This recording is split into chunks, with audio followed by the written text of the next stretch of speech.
And we'll call this meeting of the Richland County Executive Finance Standing Committee to order on May 7th, 2026 at 5 o'clock. Give a roll call, please. Schoonover. Here. Kramer. Here. Engel. Here. Welty. Here. Thompson. Here. Harry. Here. Frank. Severson. Present. Cooey. You have 7 for a quorum, sir. Thank you. And verification of open meeting laws compliance? The meeting has been posted correctly, sir. Thank you. With regard to the approval of the agenda, I would like to move discussion item 12 to discussion item 8, so that Mike, we can deal with that early.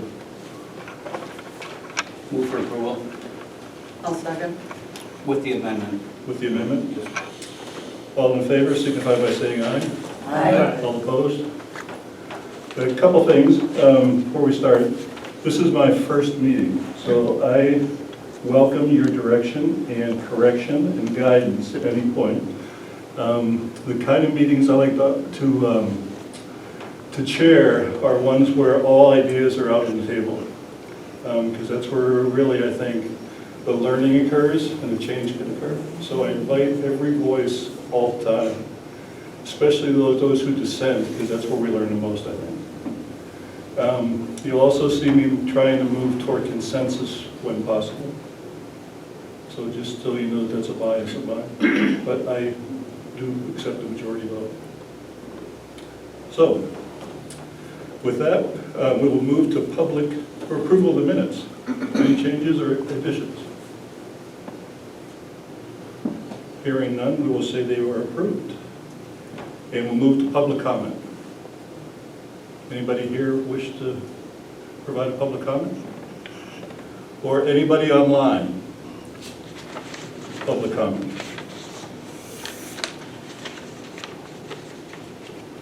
Hearing none, we will move on to item number 8. Just a word, though, for those of you who are here.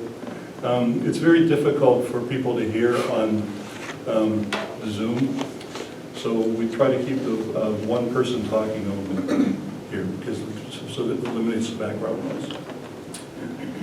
So we are moving to item number 7, County Administrator Report. All right, so I have just a couple of things. First off, the tower project, we are in the final stages. Until final testing in August, we are still working on the agreements with the municipalities and getting, or excuse me, not the municipalities, the fire, EMS, making sure all of their radios are in compliance, but things are going well there. At the campus reconfiguration meeting last week, we reviewed 2 offers, not necessarily offers, 2 requests for interest for the campus property, and there will be a meeting with the city later this week to discuss next steps. There was a discussion with the city today on Simons, and there'll be more information to come in the future. The auditors are currently here, and then last thing is we are, our office is really working with Miranda to transition. With Derek leaving, so far things have been going well, and I want to just thank Miranda for stepping up and doing 2 roles. Any questions or comments or thoughts for our administrator? Hearing none, we'll move on to item number 8, which is discussion and possible action about Simon's staffing reorganization. Thank you. All right, so this actually started a little over a year ago.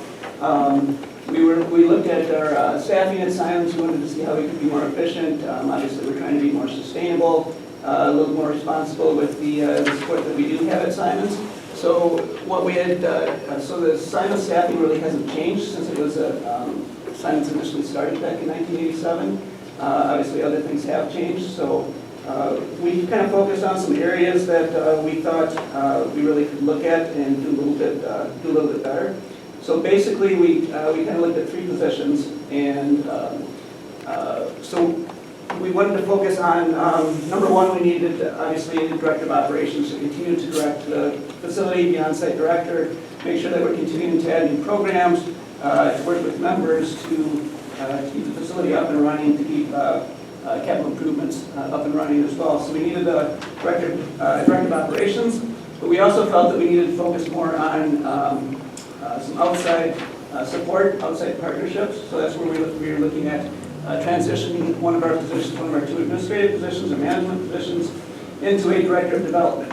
And that would be a person that would be doing a lot more grant writing, would be doing a lot more working with the foundation, with other outside groups, bringing in outside funding, so that Simons is less reliant on public tax support. So we want to continue to not only offer the services that Simons has offered for the last almost 40 years now, and actually improve those services or increase those services, but do it with less reliance on the tax levy. So, so part of what we did is when we wrote the new job description for the Director of Development was we are putting in a line that that person would be responsible to raise or to work on raising at least $100,000 per year. The reason why we picked $100,000 is that's approximately what our current tax subsidy is right now. So our hope is that we can continue to work towards replacing that tax subsidy with other sources, grants, donations, capital campaigns, that type of thing.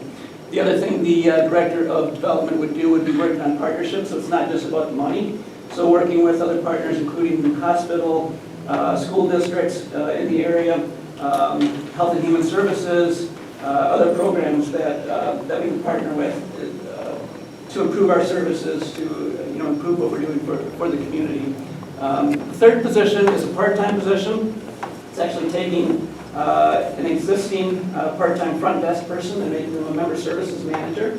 Wouldn't increase their hours, but it would increase their pay by a couple of dollars an hour.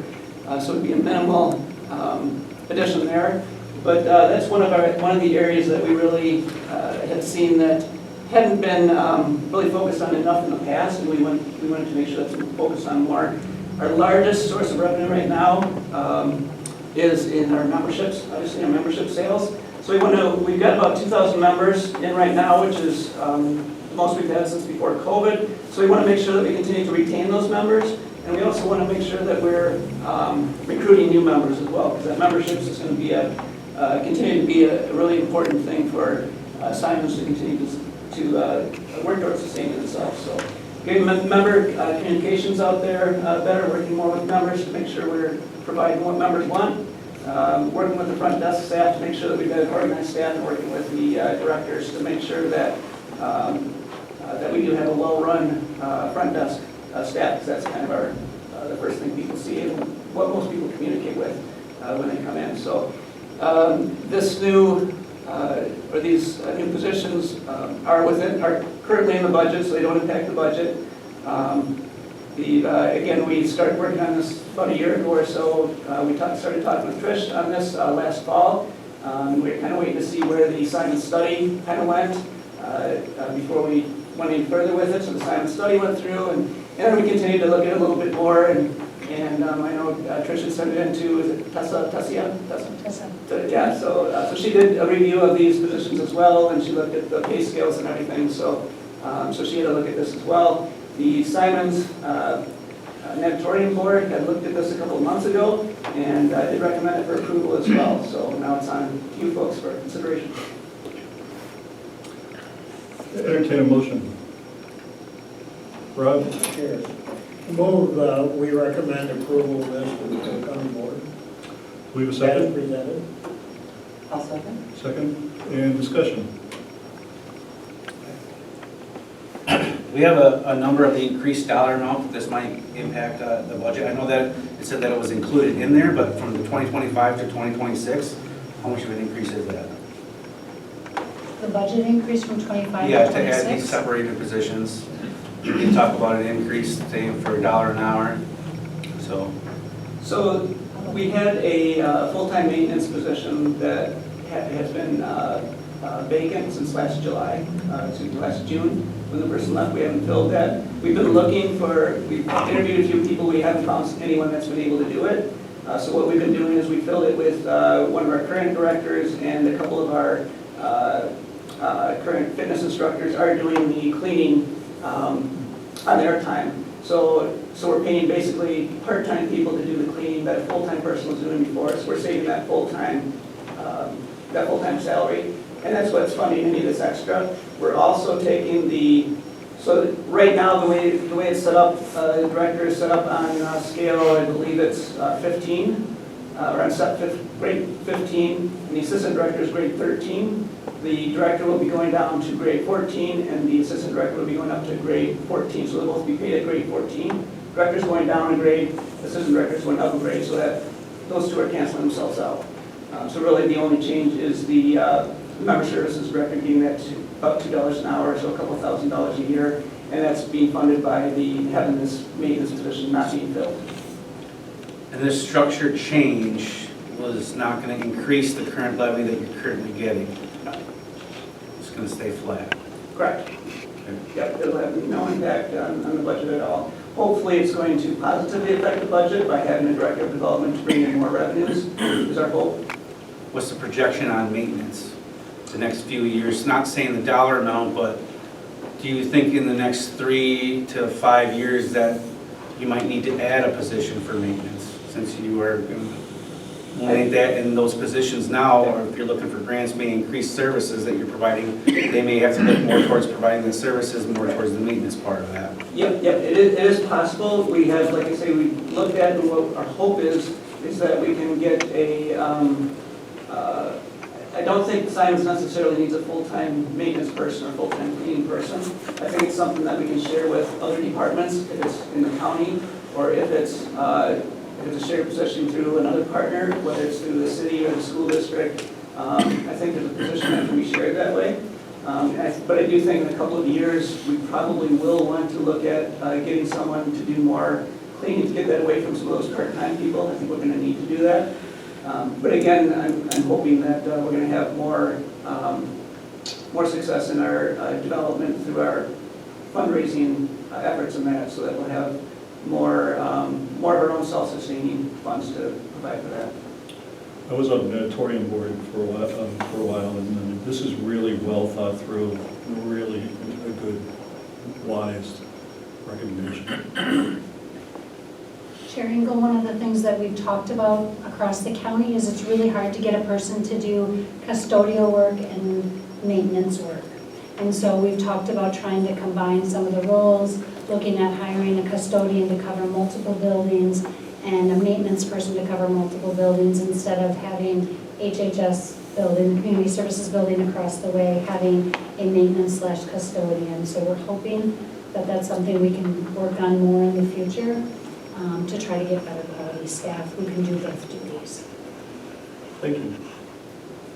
Supervisor Welch. I have a question regarding the job descriptions. Were they written based upon the incumbents that are in these positions, or the people you think that may be in those positions, or what you actually need in those roles? That's a good question. The exact same was brought up at the natatorium board meeting by one of the natatorium board people as well. So, and it wasn't built around any existing staff. It was built around what we believe is going to be most successful there. So yeah, it's for future people as well. We believe this is a better way to run things. We did look at 2 other similar organizations and how they're structured, and a kind of mix of that, what we'd expect that would be successful here in Richland County. Really focusing on the member services and focusing on the outside partnerships to reduce the need for the levy. Thank you. Any other questions or comments? We have a motion on the floor to move the Simon staffing reorganization papers to the full county board. We have a motion and a second. All in favor, please say aye. Aye. Any opposed? Motion carries. Thank you, Mike. On to item number 9, which is interviews with county clerk applicants. So we have 5 applicants that are here tonight, and the process will be, we'll invite you up to sit, and the process will be, we will ask you for an opening statement where you introduce yourself, and then we'll take questions, and then we'll return to you at the end to see if you have any questions or final comments. So we'll begin and end with you, and then in the middle, we'll be doing questions. Okay, and we will go in the order in which The applications came in, and first is Kayla Williams. So Kayla, welcome.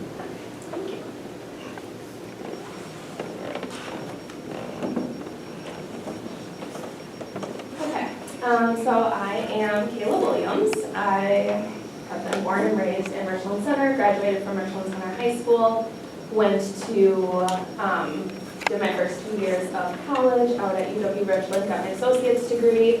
Then I went to UW Platteville and got my bachelor's degree in psychology, and I minored in criminal justice, and I also took the classes that I needed to get my social work certification.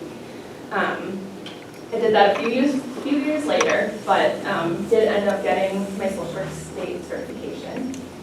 I worked at Walsh's Ace Hardware through high school, and then on to after I graduated college for about 12 years, and then I worked over at Health and Human Services for about 7.5 years.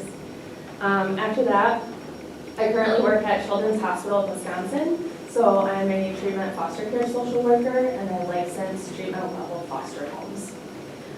In 2023, I ran for township clerk for the town of Richland and was elected. So I've been the township clerk for the town of Richland for 3 years.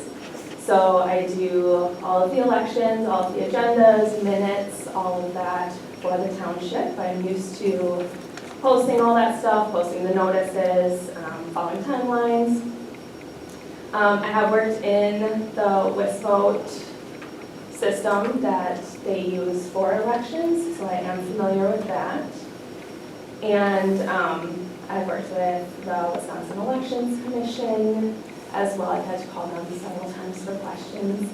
And then another thing that I do currently is I'm on the Oak Mountain Humane Society board, so I volunteer for that. And I volunteer once a week up at the shelter, scooping and cleaning and all of that. So that's me. I have a husband and 2 children, and we're content and happy and here to stay. Thank you. Questions from committee members or staff?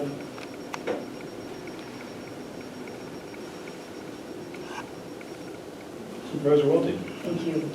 I have a question regarding balancing your township responsibilities with what could be county responsibilities, specifically around the time of elections. Yeah. How would that work?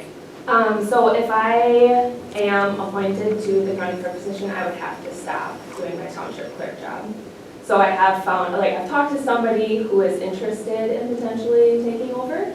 So that would be how that transition would work, is I would go to county clerk and then she would come in as township clerk. And she would have to be appointed by the board of the township.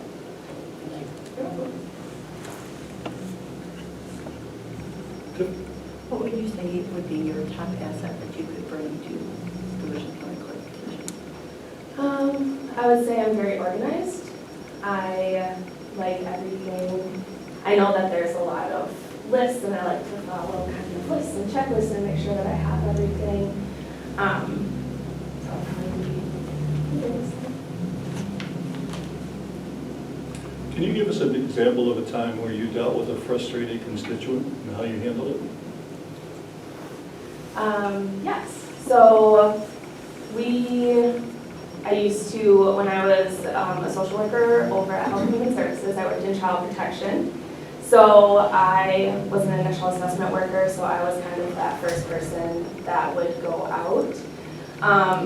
So I dealt with a lot of conflict there, and it's really just reassuring. It's, just letting them know that we're all human beings. We all, have these concerns, and that we'll listen to them, we'll take notes of what their concerns are. And this is the same in the township, the clerk role as well. A lot of people on the first point of contact.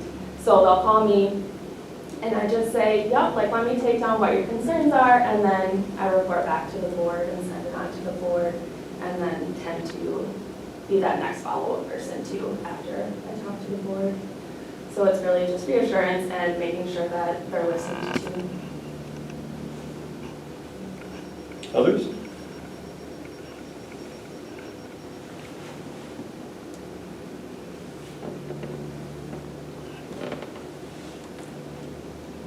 than once. Twice. 3 times. Kayla, we are back to your closing comments and questions you might have for us.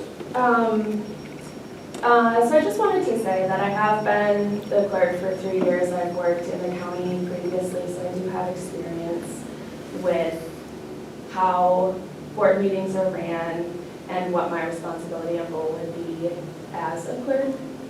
I think my only question is, since it's an elected position, how that works with county benefits and everything like that. Is it still the same that way? As far as like vacation, or not vacation, sick, dental, all of that is, but you get 0 vacation or sick days. Okay, sure. And it's a salary position? Correct. Right. Okay. And then just know that upon the ending term of the former clerk, you would be up for election then at that point. And that's a 3-year remaining term? Sounds like it. 2.5. 2.5, okay. Okay. Well, Kayla, thank you very much. Yes, thank you guys. We appreciate your time. And next we have Jessica Morris. Hello.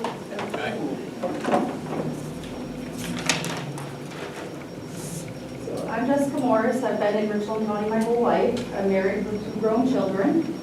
Most people know me from USA, where I've worked there for 20 years. I have an extensive background in business settings with such tasks as data entry, record management.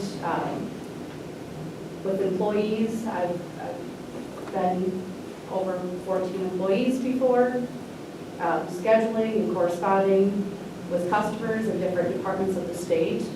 Currently, in my current role, we do contracts with like the VA and the military for compliance on fuel systems. So we have to meet deadlines and reports and make sure we're recording everything to make sure that those places are in compliance. And I deal with state inspectors. I get a lot of phone calls from them, so I've dealt with a lot of state inspectors on that. We also, I think my organizational skills, that I have to keep everything rolling, and we have to be there at a certain time to make sure that all that takes place and make sure our guys are scheduled and meet those timelines and get me back to paperwork. I go over those paperwork for the state, so to make sure that everything is correct on there with like the DATCAP site.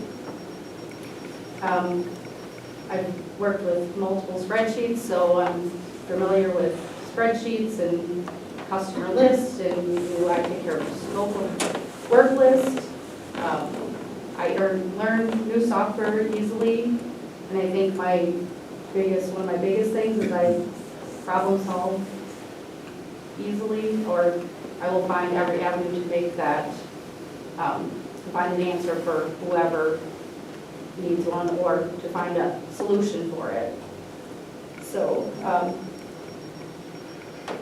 I think I take pride in my work, and I'm reliable and responsive, and I think that everyone I would get along with, and I'm an easy person to get along, so I don't think that there would be any issues on that part. And then I just think everybody should be treated with kindness and respect, and go from there. Thank you. Thanks. Questions? Thoughts? Supervisor Thompson? What do you think your top asset that you would bring to the Richland County Clerk position?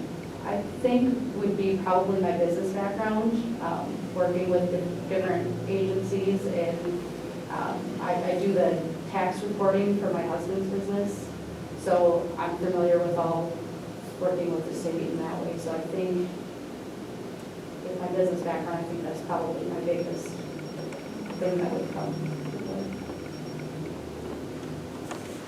Supervisor Walker? As a if you were to become a new county employee, what would you expect your day to be like? I would probably be here early and be here late, because the county clerk position, I've read up on all of it, they do a lot. So I would probably be the first one here and probably one of the last ones to leave. Experience with a customer that had conflict and frustration, Well, and how you dealt with it. probably the biggest thing is in the cell phone world. If people's phones didn't work, that was a huge deal. So I would try to get them, go to bat for them, you know, even if I knew they did something to make it not work, I would give them every avenue that I could or options to help them out to get the resolution. Other questions or thoughts?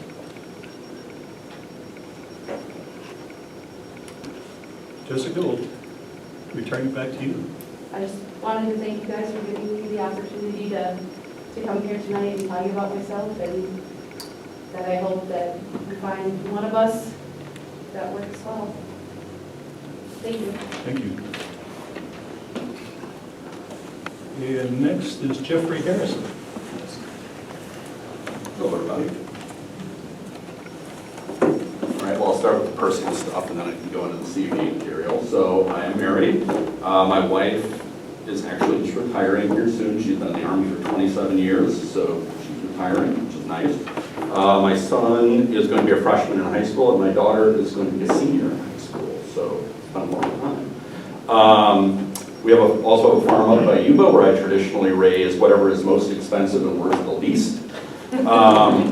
But other than that, I was the deputy city clerk for a number of years. I was the deputy county clerk here under Victor for a number of years as well.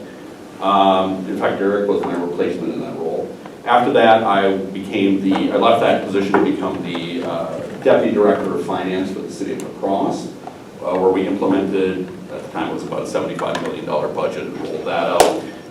After that, I now work for the Wisconsin Elections Commission. I've been there for 8+ years now. And in that role, we supervise statewide elections, but also work really, really closely with municipal clerks, county clerks, other stakeholders. Right now, it's kind of one of our busy times.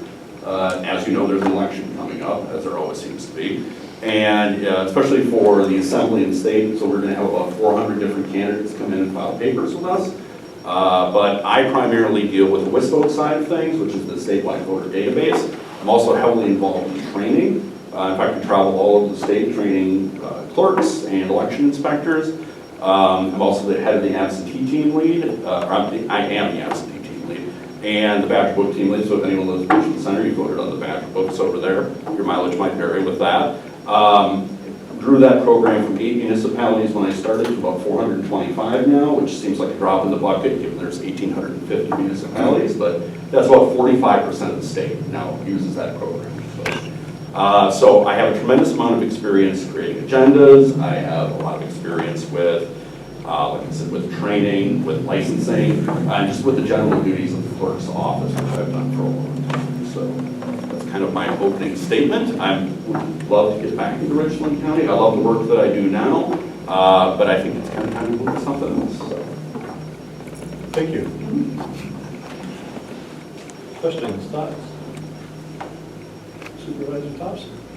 And what would you say your top asset would be that you would bring to the Richland County Clerk position? Sure. I think it's just a great knowledge of the position. You know, having done the deputy role for a long time, same thing with the city that I kind of know the ins and outs of it, and I realize the remit of the county clerk has changed a little bit over the years, where it's now really closer to statutory duties. It was pretty vast before because I was also the accounting supervisor in that role, so we did all the budget work and all the HR and all that other stuff. So I would just say it's just, I have a tremendous familiarity with the office, the role of the clerk, the duties, what's to be expected, like I said, a wealth of experience with elections, licensing agendas, minutes, that sort of stuff. Supervisor Welty's next. Thanks for expressing interest in this position. Having been a previous Richland County employee, what interests you in returning to becoming a Richland County employee again? Well, to be honest with you, I kind of miss the more immediate role, being kind of in an office that deals with the public every day. Right now, I deal with a very specific set of people. And frankly, I'm just anxious to get back to working in Richland County. like I said, I actually really like the job I have, but I can tell you $4.50 gas. That's not, I don't want to make it seem like that's the only reason I do it, so please don't take that away from there. But I do want to be closer to home. I want to be around my kids, be able to go to sporting events and things with my kids, because of course, God knows they're involved in everything. And I just a general desire to kind of to work for the county. And you know, my family has been here since 1840s. In fact, my great-great-great-grandfather was the treasurer. He was also the chairman of the county board. He was judge. So kind of that sort of civil service thing kind of runs in my blood. And I kind of want to be more immediate, if that makes sense. Thank you. And an experience with a frustrated constituent, and how do you handle it? Boy, where to start? So I have to be careful not to do things. I did have a sitting United States Senator call me a prick once. At the job I have, you have to be nonpartisan, right? And so you're always looking for that solution. I think what people want most when they have a grievance, they want to hear that they're heard, that you understand their concerns. You can't always give them a solution. You can't always tell them, I can fix your problem, right? But you can tell them, I hear what you're saying, I understand what you want, here's how I can help you, here are the constraints that work against you. So I just think making sure you're hearing what people are actually saying too, because people will a lot of times start with one particular type of frustration, and you find the root cause is another. You know, I can tell you another experience where we were doing some training in Washington County, that in fact got so hostile we had to have the police involved. But we were really able to de-escalate that, again, just by listening to people's concerns, reassuring them, hey, this is what we're doing, you're more than welcome to sit in and listen, we can't have you be disruptive, but we want to invite, you know, we want all stakeholders to be at that. So, especially in this job that I have, like dealing with aggrieved people is kind of just your bread and butter, because everyone's aggrieved, trust me. Thank you. Other questions, comments? Mr. Perry? Someday I'll tell you what United States Senator called me. We don't do that in next company. How easy will it be for you to work with? Obviously, the county board has changed over the years since you were here. Yeah, absolutely. So you're working with a whole different set of people. Will that be a problem? No, I personally like that. I like the idea of fresh faces all the time. And fresh faces mean new ideas, different opinions, different perspectives, so no, I don't. I mean, we definitely, when I was here, had some long timers that have been here longer than I've been alive at that point, so that kind of amazing.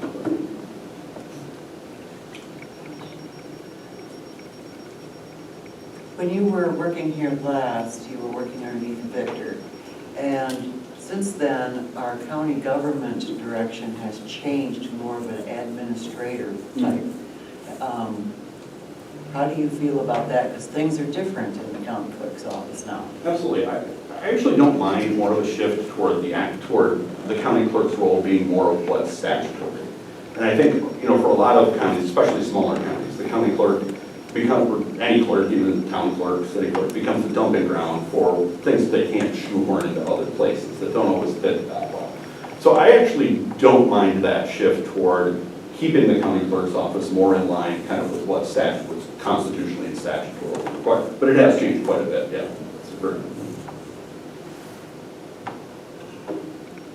Anyone else? Just want to make a comment. I guess added to what Mr. Harrison previously said and what alluded to what Mrs. Kramer was talking about. Previously, before the county administrator form of government that the county chose to go to, there are three forms: the county executive, county administrator, and county coordinator. And right at that point in time when Mr. Harrison was here, the county clerk, the county board appointed the county clerk, Victor Velasek, as the county coordinator. And so that's where some of those duties were that he was talking about came under. And now he's recognized that it's went to more of a statutory role, and it has been more, I guess, quote unquote administrative or more coordinating role. Any other comments? I had a senator call me a name once. It comes with a job. Jeff, final words, thoughts, questions? You know, I think I've kind of laid everything out there. Like I said, I believe I have a wealth of experience that I can bring here, both within this county, within the state, working with a lot of different stakeholders. So I feel that I'd be a great hire for you, what do they say, high speed, low drag. Thank you. Brianne Drake. Well, I'm like the opposite of everybody. All right. My name is Brianna Drake. I am not from Richland Center. I moved here with my husband. His family grew up here, and we wanted to raise our family in Richland County. So we've been living here, let's see, Gavin is 15, so we've been here about 15 years. We have 3 children. I am currently a teacher at Ithaca Schools. I have been teaching for about 16 years in the private and public sector. And I decided, hey, I'm ready to step out and put myself in a public role where I can serve in other ways. So my background as a teacher is going to not be as experienced here, but the knowledge that I have as an educator, I believe, will support what I can bring. So a lot of this stuff is all education related, but I kind of put some notes here to put it together. With being an educator, you are constantly multitasking. You have deadlines to follow all the time. And on top of that, managing a variety of personalities, from the kids themselves to your administration to their parents. So having the ability to stay calm, cool, and collected is something that I've had to do for quite some time. Also, when it comes to it, the multitasking, lesson planning, I'm going to repeat myself, I apologize. The lesson planning, you've got to be strategic. You've got to use the data that you have in front of you. So having what I know from, the boards and information given, I think I would do a great job at relaying that information. I have experience communicating with parents, administration, community members on all aspects, whether it's digital, written, verbally. Let's see what else. Also statutory compliance, I apologize. In education, we have state statutes that we also have to follow to support our students and make sure they're getting the proper education. Also, let me go back, I'm going to go everywhere because I'm a little nervous, but I also spent time in the county as a birth to 3 educator and also a parent, birth to 3 educator, parent educator, and children's unit not supervisor, but a parent supervisor, where I was able to work with kids there as well. Let's see. I'm looking at that, so I'll scope right with it. Let's go into, I'm able to support a variety of needs through different personalities and skill sets and keep it at a level thing. I'm organized and very detailed due to my timelines that I need for my education background. I am challenged because I don't have the experience in the government or in a clerk position. I'll be the first to tell you, but I do have the ability to learn. I know how to teach people when they're challenged and frustrated with stuff. I can break it down into digestible parts to make it a little bit easier. And yeah, that's what I have so far. Question? Supervisor Welch? Thank you for your expressing interest in this position and being willing to try something new or do something a little bit different than what you've done in the past. There would be a significant change, while we may behave like children at times, and I think you could use those skills, I think there's also some other things that you would need to learn.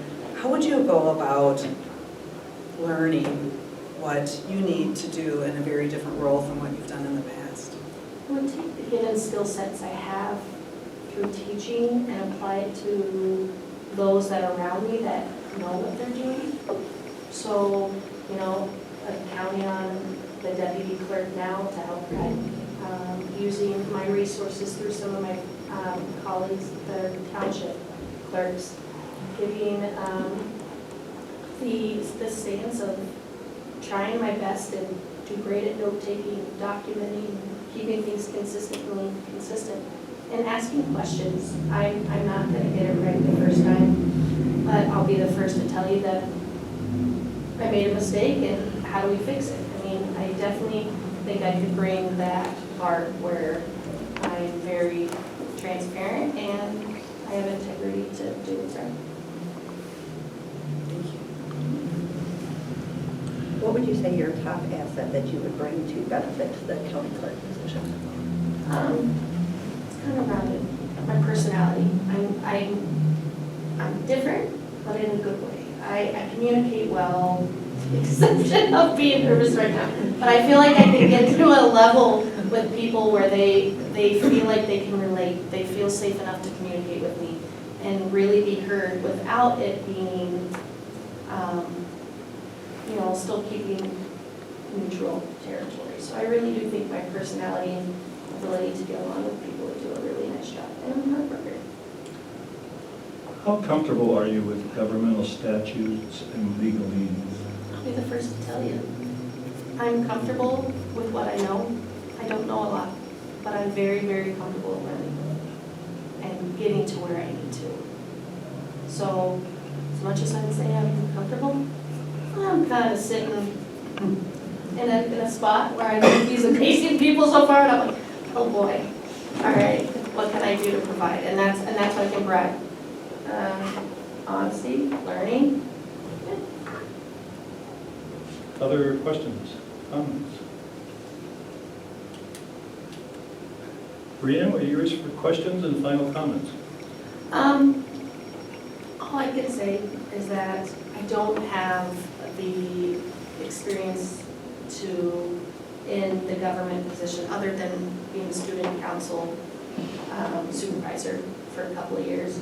However, I do know that I'm dedicated, I'm willing to learn, and I am organized, I'm great at multitasking, and I can solve problems with people of ages 5 years to parents of 50, and I've actually had a 6-year-old parent.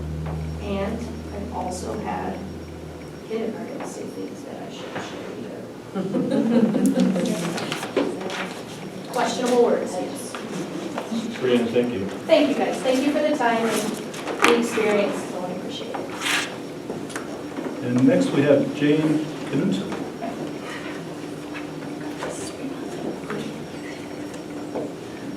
Hi, Jane Knudsen. I was not born in Richland County, Grant County. Moved back to my dad's home farm, 4th grade, into Richland County, so been there ever since. Dad was raised and grew up here. Went to Riverdale School District, graduated from there, worked at the White House when it was the White House when I was in high school. Went to a 2-year degree at Southwest Tech for legal secretary, administrative assistant. I do have 2 grown kids that still are at home. One's an EMS here in Richland County part-time, works at the hospital. The other one works at the grocery store in Muscatine. So we live right over the hill. We moved back to be next to my parents. So back to, about 6 years ago, we moved back to Richland County. After I graduated from Southwest Tech, I inadvertently took a job at a company that was letting me work for them half-time while I was at school, doing order entry, phones, every basic thing. They just kept promoting me up to being their controller, to payroll, to everything that I did not go into the paralegal course. I stayed in accounting. So I did everything from the general ledger to installing new softwares, to doing payroll, to orders, customer satisfaction, dealing with vendors. So they were sold and moved to a new company, and they wanted a CPA. I had not finished my accounting degree. I was going back to accounting classes while I was working there, but never finished. I did not take the tax and audit once. Had a short stint there where I stayed home with the kids for a couple of years. Then went back to work at my current position, and I've been there since 2004. Have done, again, everything there from customer service, order entry, accounts receivable, accounts payable, payroll. I am now doing the controller, financial analyst position. I implemented 2 new softwares while I was there, learned the ins and outs, was the administrator of them. So I've been there, a lot of accounting. I have a lot of accounting background. Looking to move back more into the legal. I do not have a lot of accounting experience. My mom always volunteered to work at the elections for Orion Township. We thought it was fun to go watch her and do stuff. When we moved back to Orion Township, we actually started, my daughter and I, started working for the elections for Orion Township. This last year, our chief election inspector had family issues, so I went on to WISVOTE and took the training to be the chief election inspector for this last election. Enjoyed it, enjoyed kind of being there all day and doing that. So kind of looking to move, take a new challenging course. I've been in accounting for about 36 years. Pretty much done everything you can think of in accounting. And just looking to get closer to home. I am driving to Blue Mountains every day. But that's not the only reason. I'm just looking for something more, a little challenging. I have been through a fiscal year audit for the last 6 years with the company. And I've also done a financial tax audit at the end of the year because our fiscal year ends in September, our tax year ends in December. So I go through and they've passed the audits. I've gone through 3 or 4 controllers, so I work well. I've trained 3 or 4 replacements. I work well with other people, still have relationships with the previous company. So I'm not a good one at tooting my own horn, so I apologize. But yeah, just looking to maybe change up and see get back to my legal roots where I originally wanted to become a paralegal. Questions? Mr. Perry? Supervisor Perry? The pressure of dealing with commissions, committees, constituents, is that going to be new to you? Is it bother you? Not new to me. I worked with salespeople for the last 36 years. So, they can be a different kettle of fish. I have been, we belong to the Grant County Auxiliary, so I've been their president of the Grant Auxiliary for the last 4 years. And I've been the secretary for the Muscadet Post Auxiliary for the last 6 years. So I tend to deal okay under pressure. I worked part-time jobs in retail for a good 10 years of my life. So I have dealt with angry customers. I have dealt with deadlines greatly, month ends, fiscal year ends, quarter year ends, weekly reports that my CFO now wants. So. Other questions? Supervisor Parks? What would you say your top asset would be that you could bring to benefit the county clerk position? Attention to detail, organization, and just friendly atmosphere. I tend to get along with pretty much anybody that I worked with in the past. I don't have anybody that hasn't kept in touch with. So just with county, numbers have to line up.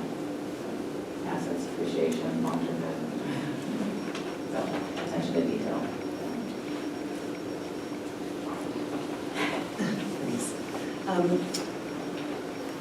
This would be quite a change from what you've done before, I would think. What do you think your biggest challenge would be in making this change, and how would you go about overcoming it? The biggest challenge would be the government aspect of it. I used to be salaried, I have been salaried for many years, and I never worked a 40-hour week for the last 20 years. So time-wise, that's not an issue for me. Government, learning it, I tend to be the new age. If I don't know it, I've gone out to chat to look up certain things. I research, I'm still old school. I like the library. So mainly I think the government and just the different flow of stuff. I'm used to a fast-paced, constantly having, I like fast-paced and constant changing things. So I think just the government function. Experience with the conflict. The latest one is I'll do a voting one. The new laws and regulations with voting. We had, this last election, a person come in, they did not have their verification of their address. So he was very upset, was ready to, thing. So we listened to him, let him talk his story out, told him what we needed to do, let him be heard, let him know that we were sympathetic with this, but these are the rules, you have to have this documentation. If you run home, you can do it, So he decided that he still wanted to go home, but he left in a better mood than when he was told he needed to verify his address.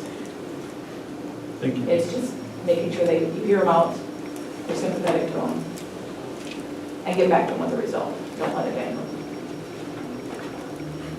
Other questions or comments for Jane? Jane, we will return to you. Final thoughts or words or questions for us? Thank you. Just thanks for hearing me out. I love new challenges. I love to learn new things. So hopefully that helps. I do know I don't have the government background. I still have my own wallet. But just I love to learn and I love to research. Thank you for your time. So we've completed agenda item 9, and now we move to agenda item 10, discussion and possible action, recommendation of county clerk candidate to full county board. I remind the supervisors that we were advised by council to keep this in open session because it's an elected position. I'm also thinking we have not done background checks or reference checks as of yet. So it crossed my mind that we maybe should recommend 2 candidates and then to the full board, and they would each have an opportunity to speak to the full board. Just a thought.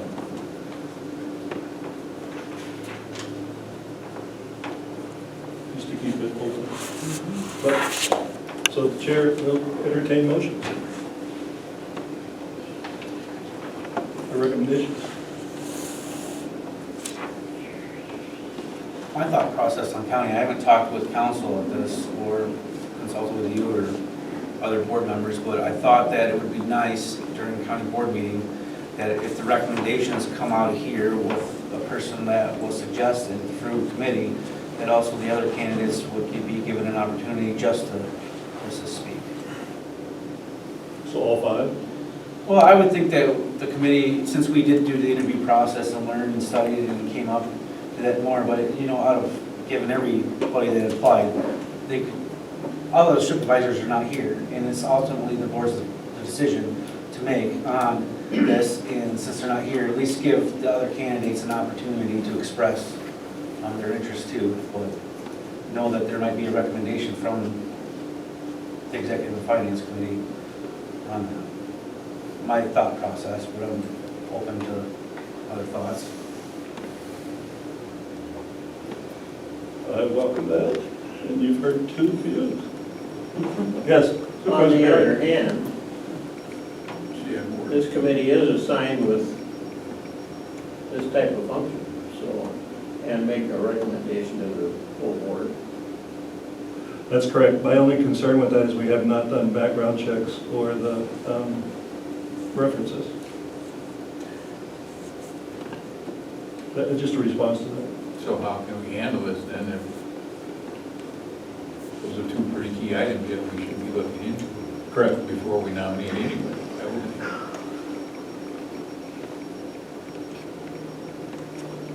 In my experience, that can be done conditionally. You could extend a conditional offer, and then it's conditional upon clearing the background and whatever other kind of checks you want to make.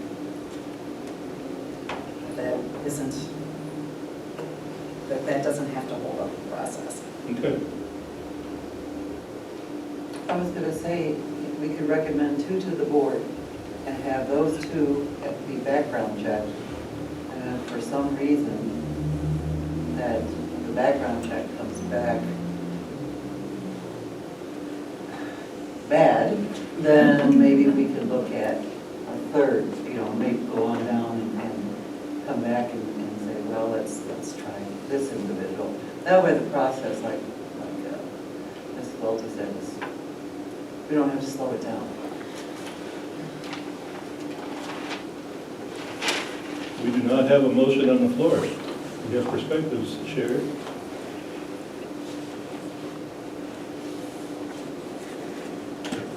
I'll make a motion to go ahead and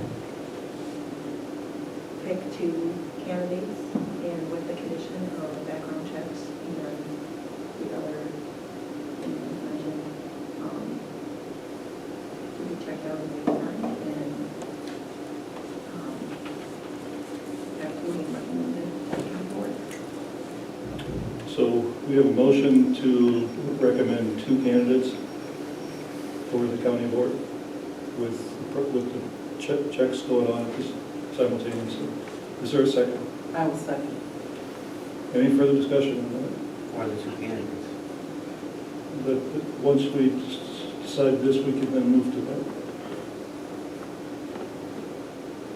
I have a question. Yes. Did our corporation counsel want to Yeah, offer an opinion on something? So given it's an elected position, anyone can be elected regardless of what their background is.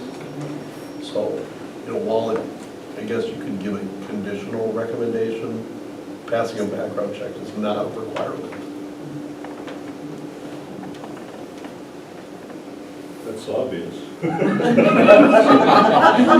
Thank you. I guess where I would look at that background check would be to see, because I don't think you can hold an elected office if you have a felony. That's right. So, and other means, so I think that kind of a background check is where that might come into play, with that aspect of that. Is that the badge you're I'm looking for you for, I guess, another opinion to clarify that I was correct on thinking of that. And that's accurate, but we'll say what constitutes passing a background check. Correct, and that's where I think the county needs to discuss that as a policy of what that would be, and we haven't done that yet. So we have a motion on the floor with a second. Any further discussion on the motion on the floor? I guess with the discussion, with that background check, what are the qualifications to being an elected person to hold a government office? And I think that should be the qualifications for what we're looking for a background check. 18, resident of Richland County. And I think there is something about being the ability to vote or being able to Correct. be. I think those should be the stipulations that we look at for that, Go back. for the background. And I will say there was one additional application that was turned in, but they're not a resident of Richland County, so we didn't bring it forth because they didn't meet minimum requirements of this position. Any further discussion? Ready for the vote? I just have one. And I'm trying to find your here, I don't know which one it is, but I've seen you had a home address of Hillsborough. Yep, that's me. I'm in Richland County, I'm in Henrietta Township, so I'm in the part where it's Hillsborough. Okay, in but Richland. your address is Hillsborough, but you are in Richland County? Correct, Okay, yep. County OEC, correct? Yep, County OEC? correct. you're one of mine. Yep. Also have one more note on qualifications. You have to be a registered voter as well.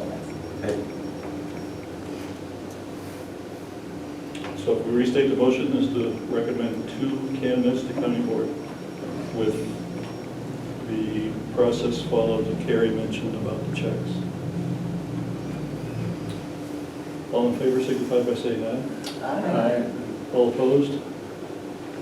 Now we move on to the next question, which is to Supervisor Perry. I'll make a motion that we recommend to the full board candidate number 3, Jeffrey Harrison, candidate number 5, Jenkins.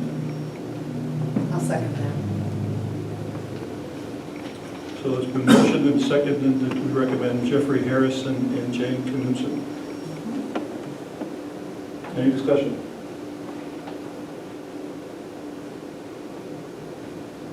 All in favor signify by saying aye. Aye. All opposed? Motion carries. Item number 10, or number 11, discussion and possible action, next steps for provision of ambulance services. So we received 3 bids. I think you guys could grab one and pass it around. Oh, just one.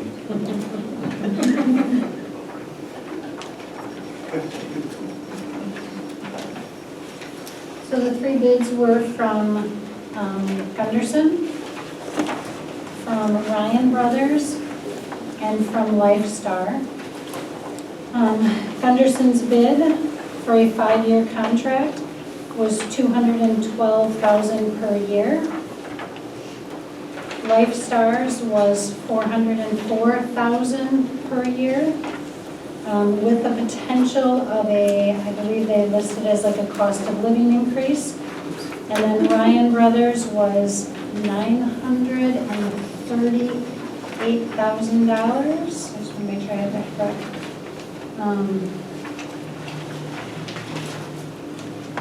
Yeah, oh, I'm sorry, $907,715, and a one-time payment of $45,000. So what I wanted to do at this meeting, and what the purpose of getting these bids was so that you guys had something to compare to. So when there's discussion about how much does a third party cost, we now have 3 bids for 3 different entities for third party. My understanding is a 4th one in your packet from the local EMS.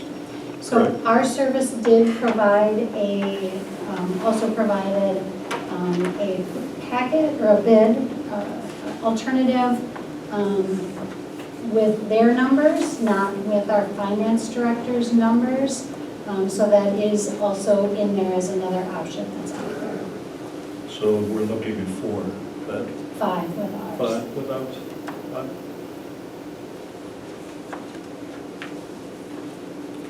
And your pleasure on this is to do nothing with it now, tonight? It's really, that was my pleasure to do Okay. nothing. The committee had requested at the last meeting that we get bids. They will be put in the full county board packet for next week, so that, or at least a comparison will. If it's determined that we will look to a third-party provider in the future, then they will come back if there are certain ones that you want to present. But this was the ask of me from the last executive and finance committee meeting, was to get bids so we had numbers to compare. Supervisor Pelkey? When was this material added to the packet? These were never added to the packet. So they came in yesterday morning. I received all 3, that's why I have printed copies for you today. They will be added to the packet tonight, or tomorrow, not tonight. But there's material here now The That's one, from our service. yeah, that wasn't there when I read the packet, which was earlier today. so that was added this morning, maybe? Good morning, Yeah. I would guess. Rod, I authorized that to be in there because I thought it came in on the deadline. So that's why I asked that it be put in there. So that was my call earlier this morning, or yesterday, I think.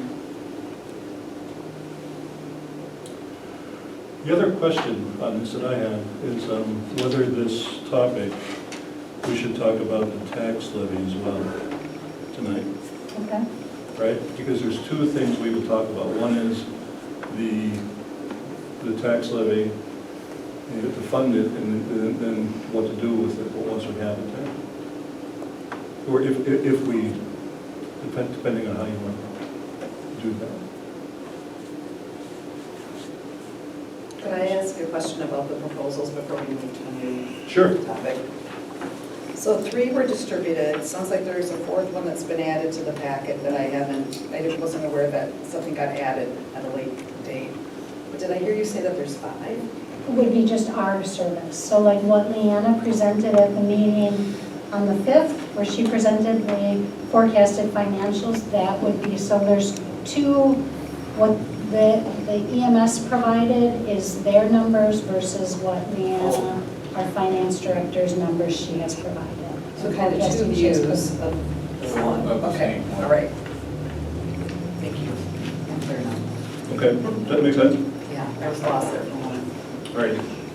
So what's your preference on how to discuss the tax levy or funding of the ambulance service? Tiffany? I am all for going outside the levy and doing it with the equalized value.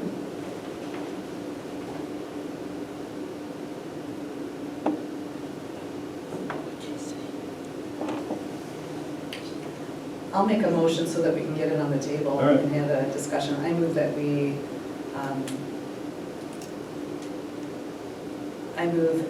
support tax levy outside of the limit to support ambulance service throughout Richland County that's fair and equitable for all residents. Meaning that the service that is provided, let me back up, meaning that the dollars are distributed in a fair and equitable way. That would need to be determined what that would look like. Are you going with Tiffany then on equalized value? On equalized value. Okay. So we have a motion on the floor. And we have a second. Supervisor Scuno. Motion by Walty, second by discussion.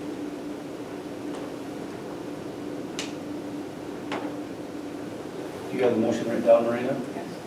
Can you repeat that? I guess, Mr. Chair, could you state the motion? I have, wanted to go outside the levy limit with based on equalized value. Is that correct? And distributed, Equitably and fairly throughout the county. Okay. So once you have that, can you repeat that back to us, please? Outside the limit with equalized values.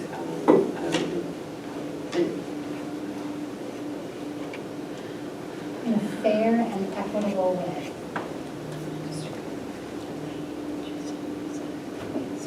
Okay, I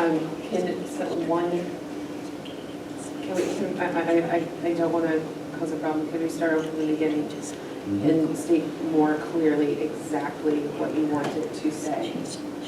Because I have a little bit of word salad going on right now. nope, that's fine. That's what needs to be done. So- Yeah, do right. Well, no, it's up to the chair to read back the Yeah. motion. But Mr. Chair. So the motion would be to recommend to the county board that we authorize an outside tax levy increase to support an ambulance service. And the funds would be distributed in a fair and equitable way throughout the county. Okay. To recommend to the county board.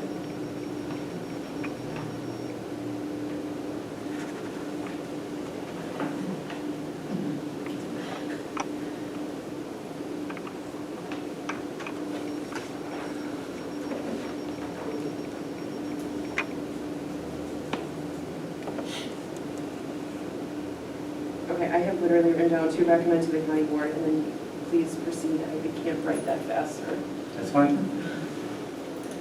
I think Sandy's here helping you also, correct? Yep, Okay. go ahead. All right. Go ahead, Sandy. All I have is to recommend to the county board that we go above. To exceed To exceed the tax limit, tax levy tax levy, I'm sorry. To,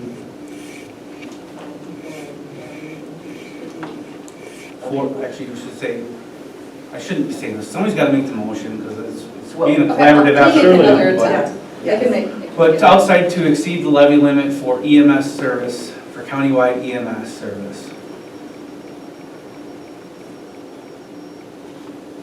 And have levy distributed fair and equally countywide.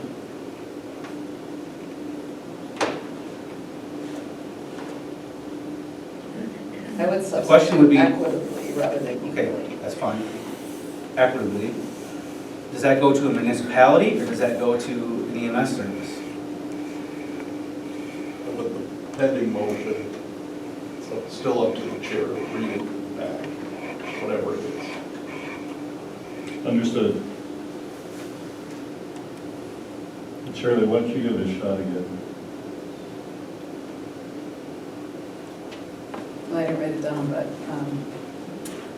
I move that we recommend to the full county board the tax levy above the limit to support EMS service for Richland County with funds distributed in a fair and equitable way.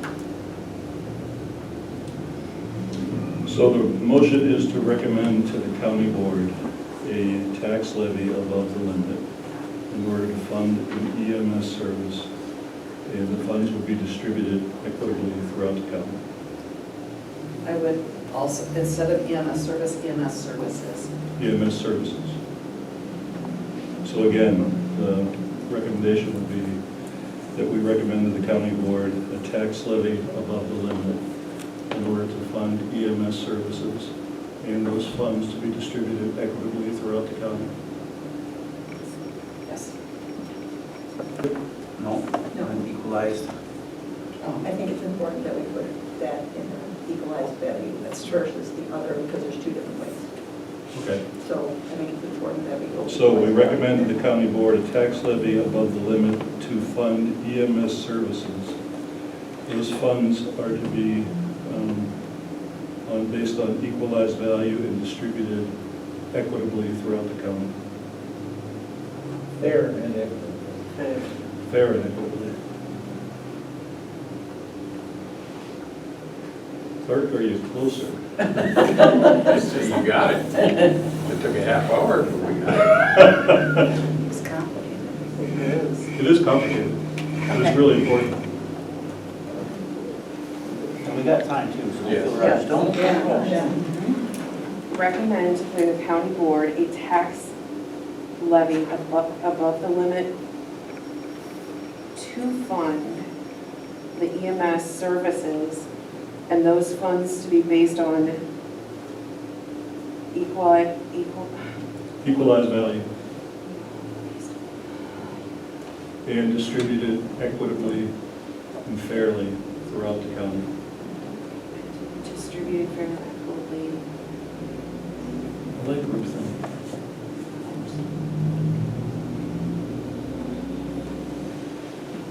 I think I got it.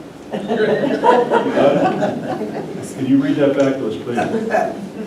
The motion is to recommend to the county board a tax levy above the limit to fund the EMS services, and those funds to be based on equalized value to be distributed fairly and equitably throughout the county. That was a motion by Welty and seconded by Schoonover. Any further discussion? Yes. We haven't said how they're going to be distributed equitably, and I don't think at this point we have to say that. That can be decided, whether it goes to the entire populace or whether it goes to money paid to the different EMS districts around the edge. Mr. Chair. I would agree with that. So if the board determines to do this, then what I would do is start to work with professionals throughout the state on how do we do exactly what you're asking for, and then come back to the board to say, here's my recommendation, or here are 3 recommendations. Please pick which one you choose. And that could be determining whether it goes to the services or whether it goes to the municipalities, and then they pass it on to the services. Do we need to know that by the next county board meeting? No. So we would still be in line for having services for EMS for the immediate future? Yes. That would yes. not be jeopardized in any way? Correct, because 2026 is already covered.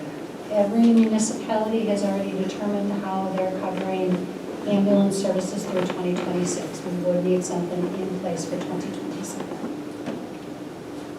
Supervisor Wilson? Our motion that's been drafted isn't time-bound. It doesn't state what year we're discussing beginning this. Is that a concern?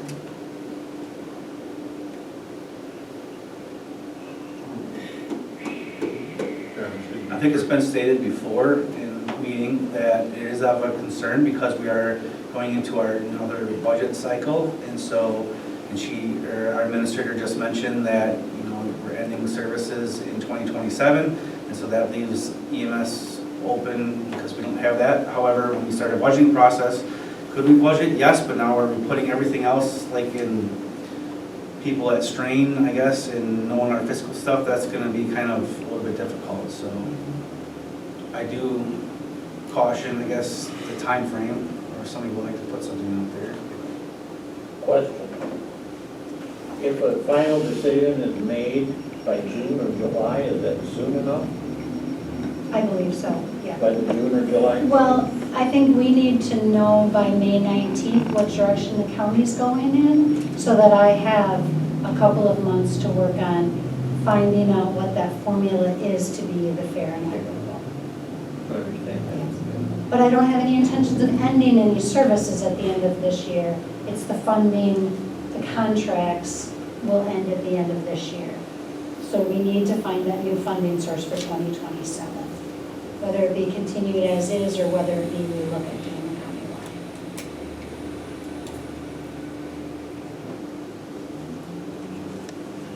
So the motion as stated does not define how that is to be done, but it does give direction that it is to be done. Is that enough? Can we proceed with the motion as is? When do you need time, I guess, Madam Administrator? If you want this for 2027, I would encourage the motion to be amended to say for the 2027 year. Because I think everybody needs to know that, especially given there has been discussion about do we put this off for another year? I think municipalities have a right to know if it's going to be 2027 that they have to worry about it or if it's 2028. Motion to amend the motion to include the year 2027. The motion to amend the original motion to add to year 2027 to it. Correct. Is there a second? I'll second. Any discussion? So we're going to vote on the amendment. Sharon's got her. Oh yeah, we're going to vote on the amendment. Sharon's got her. Sharon, yes? I just have a question. Is the levy going to cover a third service as well? Or is that just for the county? I mean, are we going to be taxed for bringing in a third county with that motion? I don't think that's been discussed yet. We just wanted to see about going to levy, Mr. Chairman, I think, Okay. and allow that. And then, once we see about going to levy, then we decide on what model of service we want to go with, whether we want to go to this distributive approach or a consolidated approach or whatever that was offered during that meeting. That model has not been decided unless we choose something tonight, because I think the agenda is broad, wasn't it? And there's no intention of having both the county service and the third party. It's one or the other. Barb? My only question is, and this is really for council, I think, when you set it for 1 year, do you need to specify 1 year, 3 year, 5? Do you need to specify that this is forward, or is this just for 1 year? Does that make sense what I'm asking? You're talking about exceeding the levy limit Yes. for, indefinite? Is that what you're Yes. asking? That is my question. It's a little outside the scope of discussing an amendment that's currently on the table.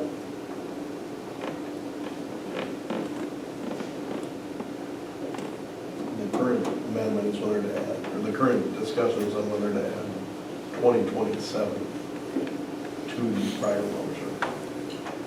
There is an amendment on the floor. We do have a second, and so You can ask for any more questions, and then you can call for a vote, but it's only going to be on that amendment to add 2027 to that original motion that Ms. Welty made. So we could vote that down and then we put new language in. And say beginning in 2027. Or I could withdraw my motion.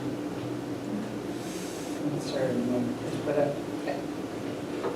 don't want to complicate things. Or you could leave it as is and look at, in the future, determining did this work, did this not work? I mean, it could truly be something that's determined year to year.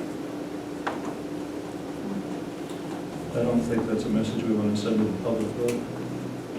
I don't think that's my intention. Okay, so there's an amendment on the floor to add the language of year 27 to the original motion. All in favor, signify by saying aye. All opposed, please signify by saying nay. Nay. Motion fails. Another amendment is in order, and Mr. Perry, I believe it's yours. My motion would be to add beginning in 2027. Is there a second? I'll second. Discussion. There's a movement, there's a motion on the floor to add beginning in 27 to the original motion. Any further discussion? All in favor, signify by saying aye. Aye. All opposed, nay. Motion carries. Are we ready to move on to item number 12? Or is there anything more we need to talk about? We're still discussing the original motion now. Oh, that's right, I'm sorry. So, with that original motion, since we did not I don't think Ms. Welty specified a year or a time frame, that motion, in my interpretation, would mean that it would be ongoing until there is another resolution, per se, from the county board at some point in the future, eliminating the county utilizing that levy exemption. Am I correct on that? That's what I'm saying. Correct. Yeah. Okay. On the original motion as amended. All in favor, signify by saying aye. Aye. All opposed? Motion carries. Holy smokes. Mr. Chairman, just for record-keeping purposes, am I adding beginning in 2027 at the end of that motion? Correct. Okay. Thank you for your patience. Anything more on this agenda item? Agenda item number 10. Then we are, item number 11. Since we just- So ready to move on to discussion item number 12? 10. On discussion of motion 11. The new 11? Yeah. Yeah, when we moved that. Oh, that's right, I'm sorry. One Discussion, after this. camera on in county vehicles. So this is a discussion that started at Public Works. Commissioner Elder brought forth information about a program that the highway department could get with having a camera in their vehicles, 2 different angles, possibly 3. And then the broader discussion ensued of should all county vehicles have cameras in there. And so that's being brought forth to you on should we require cameras in all county vehicles. And I believe maintenance has cameras, ambulance, land and water zoning, Pine Valley, HHS, Sheriff's Department, Highway. I think that covers all of the ones. Do we have cameras in snowplows now? We do not. That was the proposal of should we be adding them to the snowplows.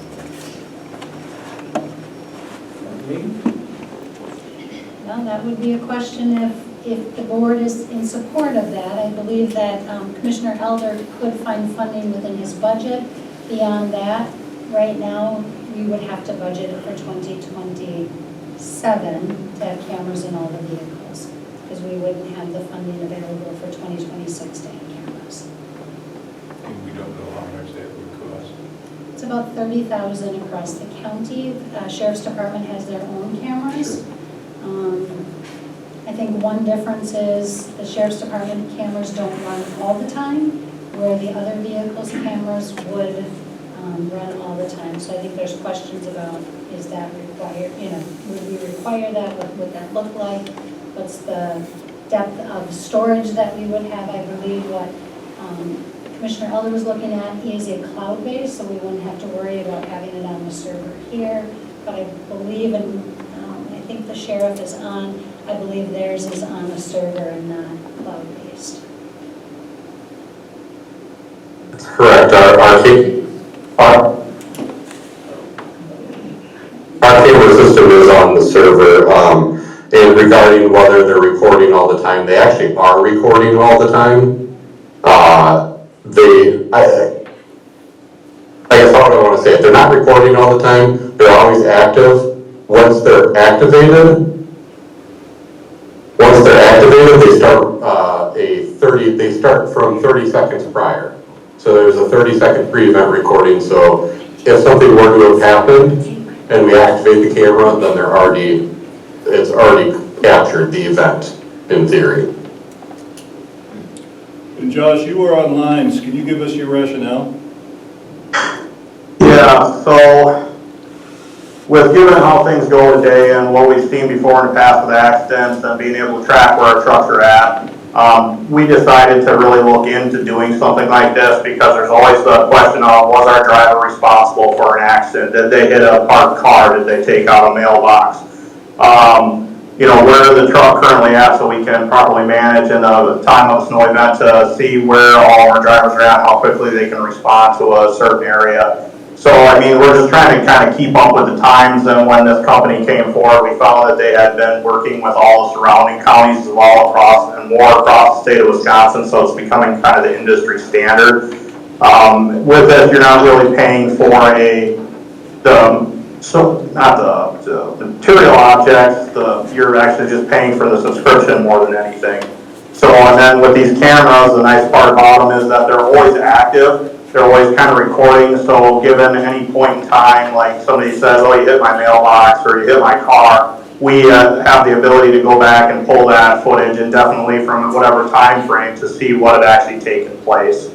So given past history of accidents, claims and stuff in the past that could be highly avoided, liability limited on the county, that we have video evidence, that's kind of why we started looking into this.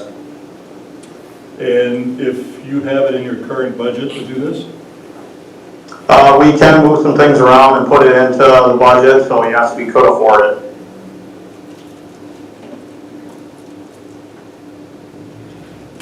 Liability.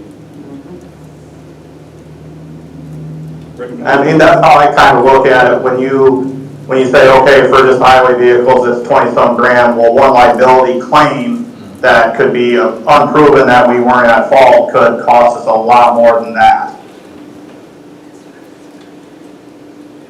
And Public Works agrees? Correct. So we will... That's why they posed the question to look at doing it countywide. And Shirley, you're on that. I am now, but I attended the meeting before. I was on that committee before, and we did discuss that. All right. Probably that was at one of the last session coming board. Yeah. Public Works.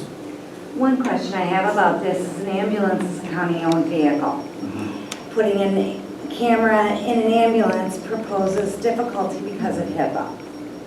Would it in the outside of the camera? Like the cameras would be outside of the rig, not inside of the rig? And when I could pull up on an accident scene, that would be shining on the patient. Oh, not necessarily, but definitely could be showing the patient. So we did have our corporation counsel do some research. I don't think that they specifically looked into ambulances. So we will have them do a little bit more research before that time comes. Thank you. So if there's to be a motion, we want to make sure that the ambulance is not included in it. And there's also other county vehicles also that over at HHS and our other courthouse there. So.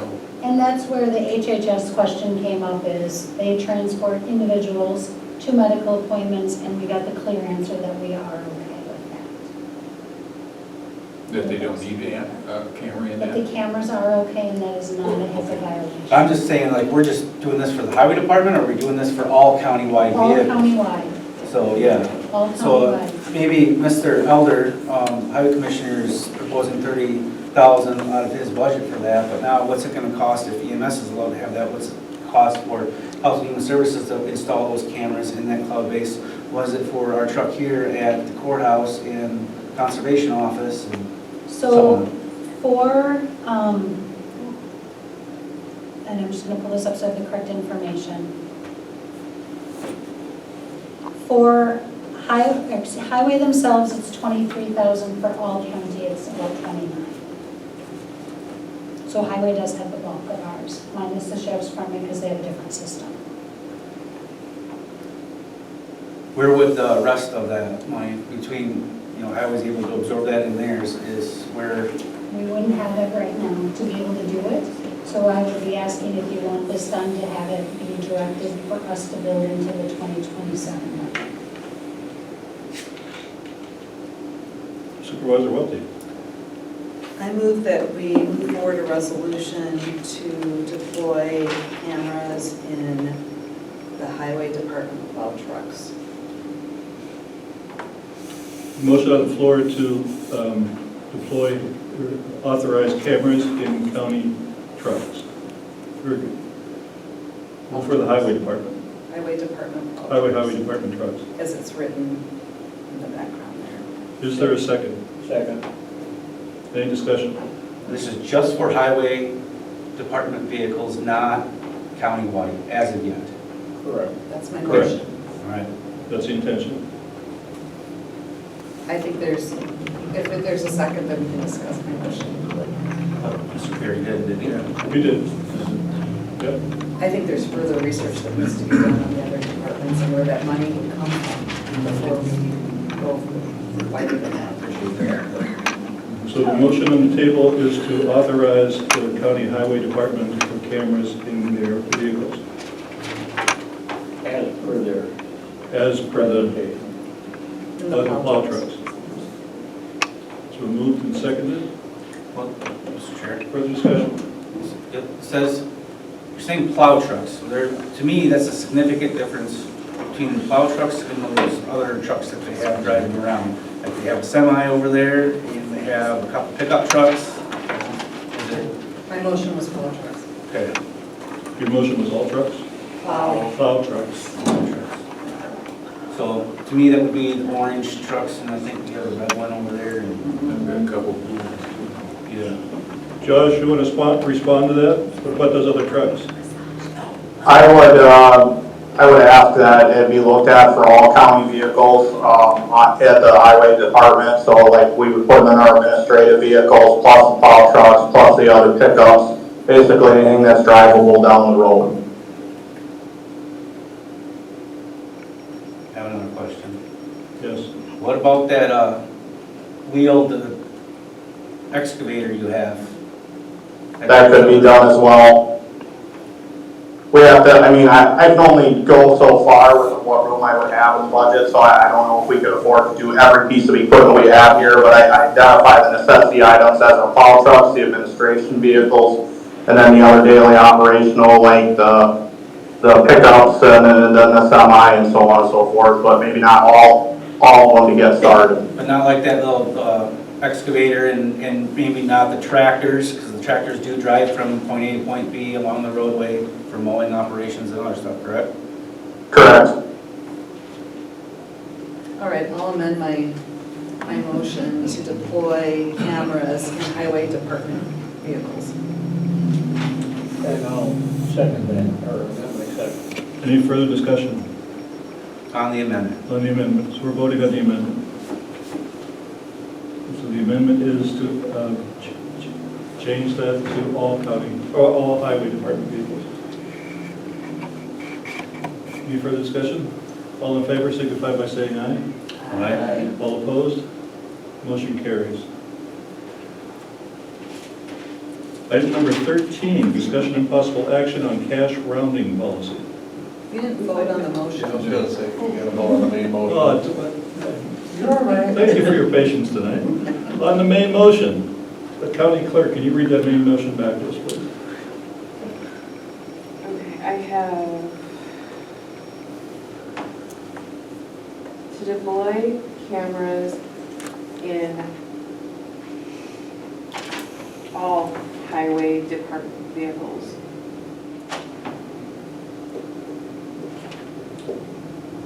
Motion's on the floor. Mr. Chairman? Yes. Our procurement policy does not require this to have a resolution to full county board. If it's not in their budget, but it's under 50,000, it can be approved by the county administrator. So you could vote to do it, but it does not need a resolution to go to full county board.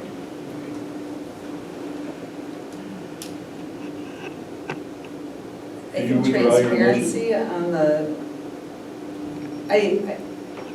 I understand that, and I think that that makes sense that it's under that threshold. I think this is kind of a big step for us to put cameras in all highway department vehicles. And so I'm curious about how the rest of the committee feels, whether or not for transparency purposes, it would be good to have the discussion with the full board or not. It would be good PR with the public. And the county board does have the final say in anything budget related. Even though the minister does have the authority to approve that, we could also say, no, we can't approve that, because that is money that the county board is supposed to oversee, in a way. So. Yeah, I'm thinking more from transparency. I like the idea of being transparent. County clerk, will you please, one more time? Or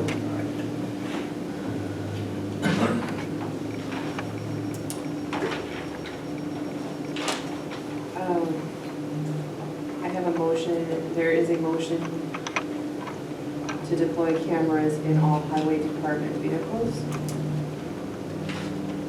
Motion on the floor. This has been seconded. All in favor? Aye. All opposed? Thank you very much. We are ready for the cash discussion and possible action on cash rounding policy. So in the packet was a draft cash rounding policy. This has been reviewed by department heads. It has also been reviewed by the County's Corporation Council. This is something that, as we know, with the elimination of not making the penny anymore, we need to have consistent guidance across the county on what we should do if people are paying in cash. Please note that if you have tax payments, those cannot be rounded, but all other payments could be rounded. So I'm bringing this to you for your approval. I make a motion to approve. Motion to approve the cash rounding policy. Is there a second? Second by Supervisor Perry. Discussion. It was presented well. Packet. I don't think we need to chew it over too much. It's been moved and seconded for the approval of the cash rounding policy. All in favor signify by saying aye. Aye. All opposed? Item number 14, discussion and possible action, ordinance relating to the cost of the care of veterans' graves in Richland County. Mr. Chair, this has been a work in progress. Former Clerk Kalish and I worked with former Corp Counsel Wendell and also the current Counsel Russell to clarify how veterans' graves are taken care of. There's a state statute there at the top, requires the graves of all veterans and their spouses situated in Wisconsin. I'm not going to read the whole thing. It's a state statute. We have to provide care for the graves, and figuring out how much is appropriate, and it was a bit of a process because it doesn't specify that. We had a resolution from 1987 saying that Richland County was going to provide $5 of care. We also did, the state statute doesn't specify particularly, and maybe I would lean on our Corp Counsel a little bit on that one, about like which wars, what years, were covered by that. There was also legislation at some point, I believe in the 90s, about when a plot is sold, a portion is supposed to be set aside for perpetual care. So it's a very complicated process. The documents that you have before you are the ending of that very long and complicated process. Trying to set up, to clarify going forward, make sure that we're complying with state statute and providing care for veterans' graves like we were supposed to.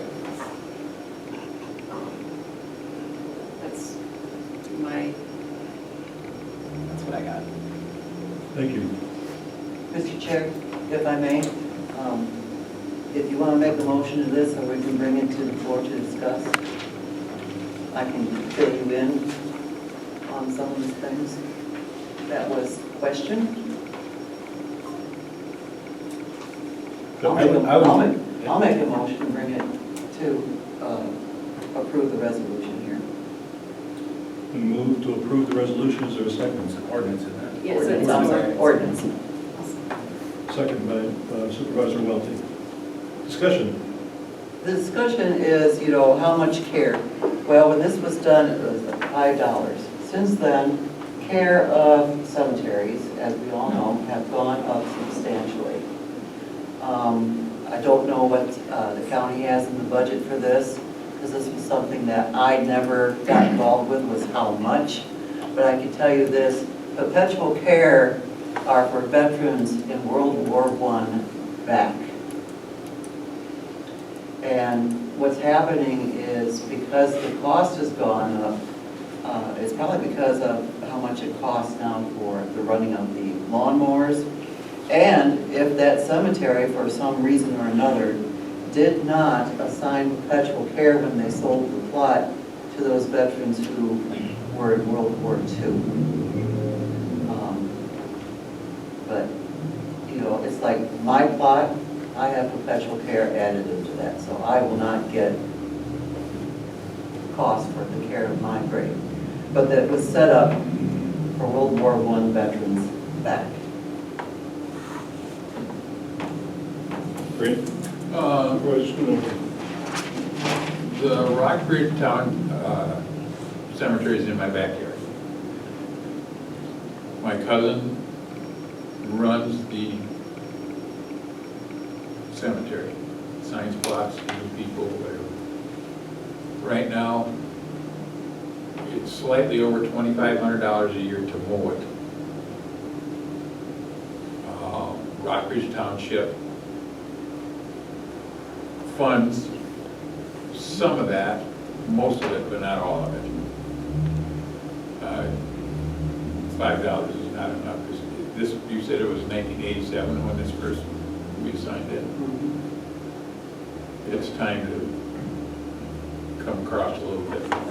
So I can clarify, there's a formula in the ordinance regarding how much the county has to pay.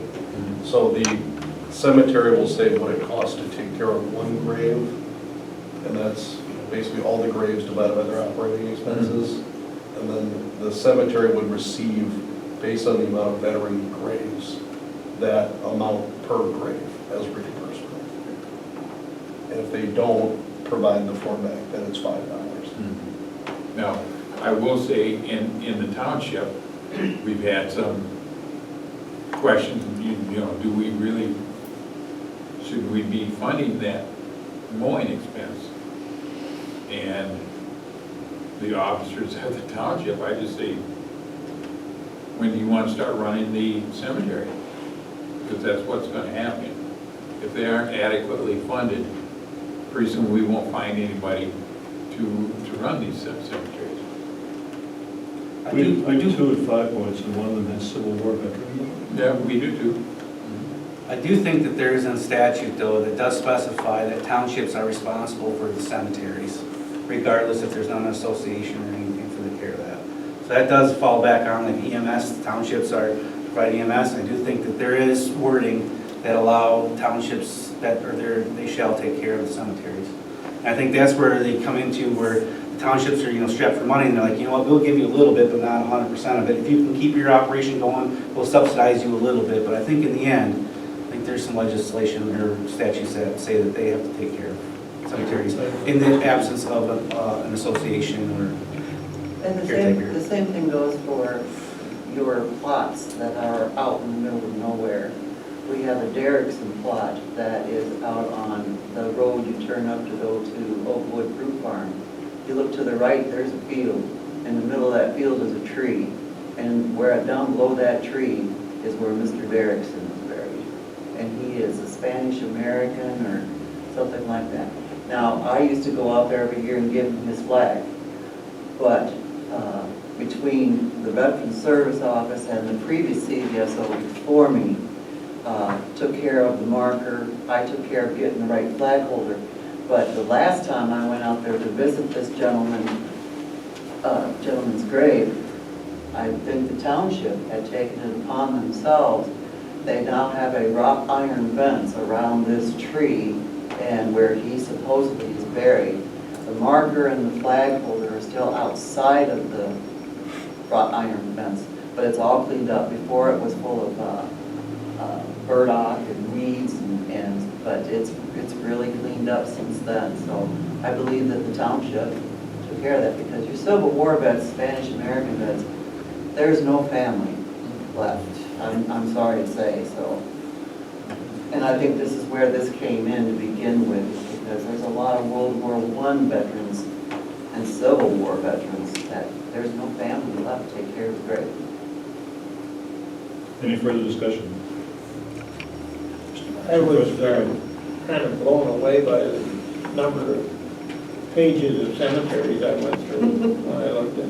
There's a lot of them. And one thing a question that struck my mind was, is there a map of Richland County that shows all the cemeteries and burial plots? Yes, it's in the plat book. It's in the plat. I don't have a plat book. Well, you need to get one. It's also on a website. They sell them. Yep. Oh, it's on the website. Somebody has a website that they've done over the years for, I can't remember his name. Thompson, maybe. Garrett Decker. Is it Garrett Decker? I Didn't believe Garrett so. Decker do Yeah. it? Mr. Chair, you were right, it was Mr. Thompson, I believe, Dave Thompson. Yeah. Website. Anyway, my grandpa Perry spent a good number of years of his later life on his hands and knees trimming cemetery graves, so it's a special place in my heart for this. I have a father and 4 or 5 uncles who are all vets, and they're all in the cemetery. Any further discussion? Motion on the floor to approve the ordinance relating to the cost of care of veterans' graves in Richland County and move that forward to full county board. All in favor signify by saying aye. Aye. All opposed, nay. Motion carries.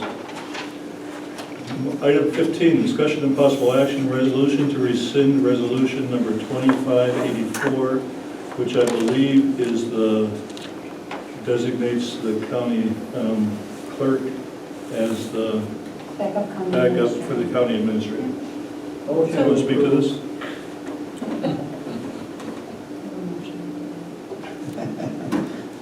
Motion to approve. Oh, I will move second? Yep. Any discussion? Looking at rewriting the different resolutions and things like that, seeing that, I think I saw that this one was written in September of '25, I think is where I saw that was in.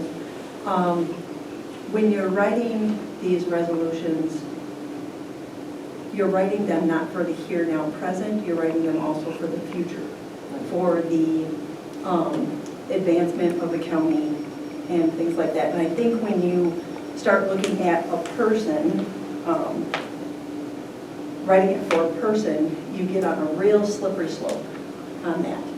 And when you look at the position of the county clerk is in every committee meeting, every board meeting, they're writing the minutes, they're privy to everything going on across the county. So each committee, different things going on, just sitting in different board meetings, seeing how if there's a question from the administrator, it's always turned to the county clerk. And the county clerk brings back the numbers, brings back the information, brings back all of that.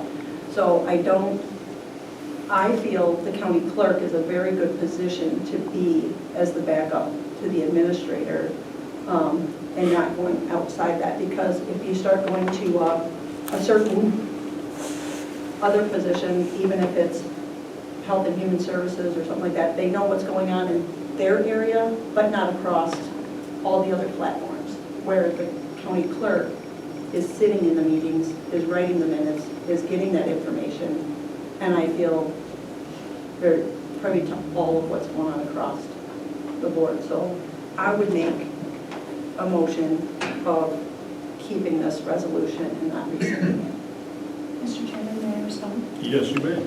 Couple of things. Number one, the county clerk is privy to board discussions, but not necessarily the day-to-day. What the backup county administrator would be for days like May 22nd when my daughter graduates, so that there's somebody that can take the calls from the day-to-day from staff to say, hey, what do we do about this? Or I have this going on. When I went on vacation last year, when I went on vacation a little bit earlier this year, that's what the backup county administrator is for that go-to person when I'm unable to be here. Derek one day had to call and say, my daughter had emergency surgery this morning, I can't make it in. If anything comes up, can you please handle it? It's about more of the day-to-day than the big picture county stuff. Second, we can't make the county clerk, given they're an elected official, take those duties on. So they could say, no, I don't want to do it, and they have every right to because they're elected and all they're required to do is those statutory duties. I recall observing the discussion when this came to be last fall, and originally it was looking for someone in the county to be that person, and ultimately Derek agreed to do this. There were, as I recall, there wasn't a lot of interest in someone being the backup, and Derek agreed to do it. So, but again,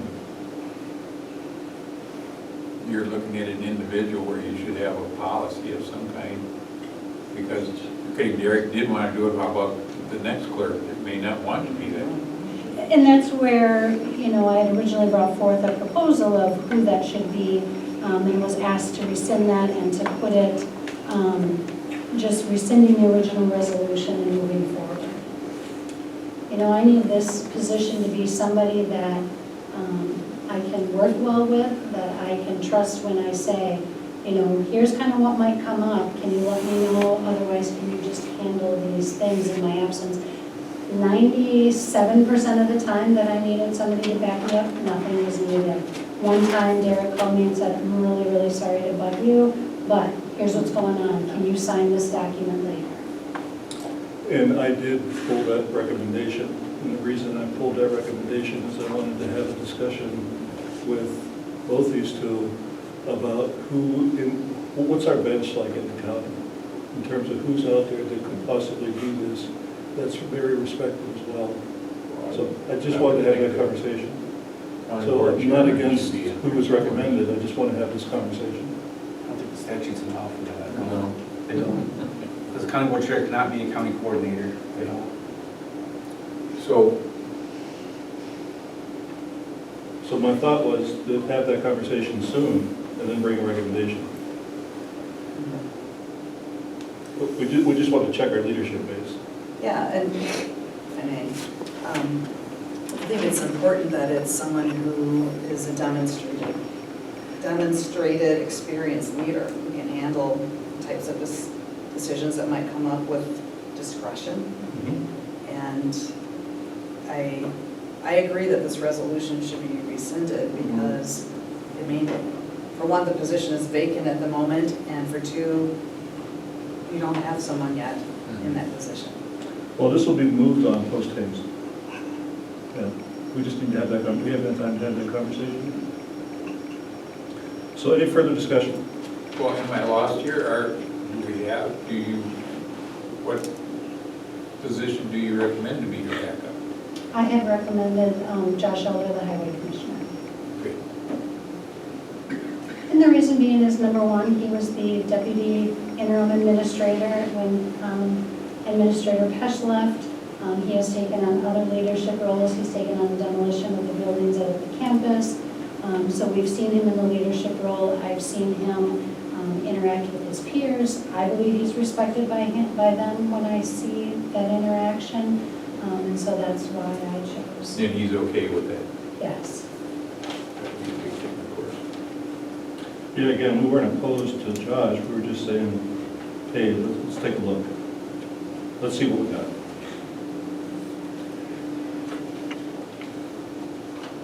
And it'll be moved on quick. So then if we do rescind this, we can open it back up to the new clerk, even if they're interested. Correct. Yeah, because we do want to have somebody back up so Trish can take time off, right? And I think it's important that it's somebody that I'm comfortable having that working and trusting relationship with. It'll be very difficult having a new clerk come in and me having no idea about their experience level, their understanding of the county system, their understanding of what's happening here at the county. So I guess I would be asking that I have some ability to choose that person. Event.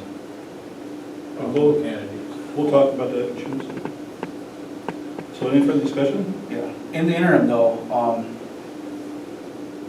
you need to do what you need to do for your family life. And so if you need to step away, step away. We can work around that as a board, and there are consultants out there that we can meet with, and we have in the past, and get stuff going. So if you need to take your time for your family situation, or you want to have a vacation, you can have that, and the county will still move on. Be here when you come back. Yeah. So don't feel that just because this is not chosen tonight, that there's not that opportunity for you to have your life also. Just no, too, I do think I do like the idea that it's not an elected official, because Trish is not an elected official, and an elected official comes with a definite set of priorities for them, and this would be above and beyond those priorities, so. Supervisor Kramer. I was going to say, when County Administrator Pesch left, we were without a county administrator. I can't remember for how long. But in that interim, who took over as county administrator, it was a joint effort between Josh Elder and Derek Kalish.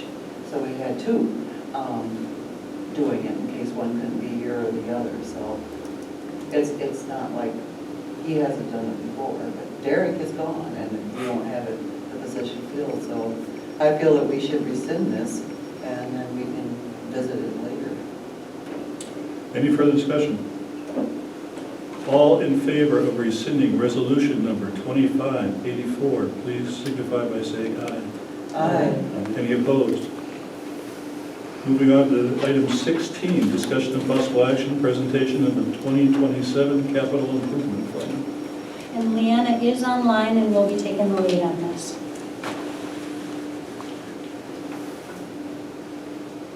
And she is muted right now.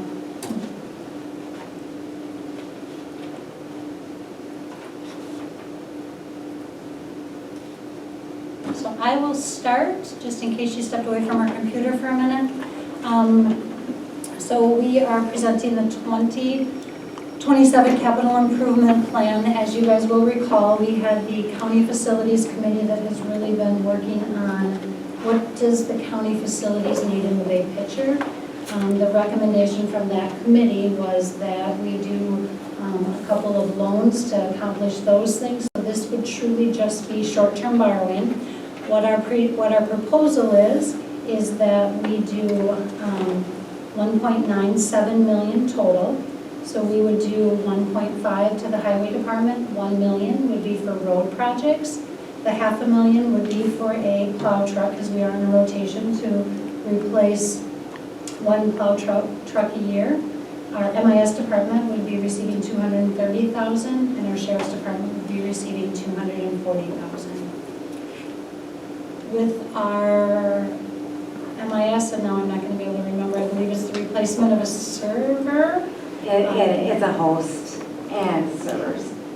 So the goal was to get that replaced this year with everything going on in the world. Numbers skyrocketed, costs skyrocketed, so they will be using 2026 and 2027 funds to accomplish that task.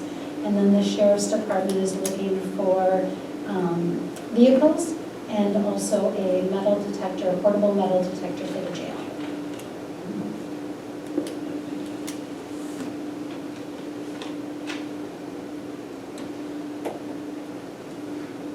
Any further presentation?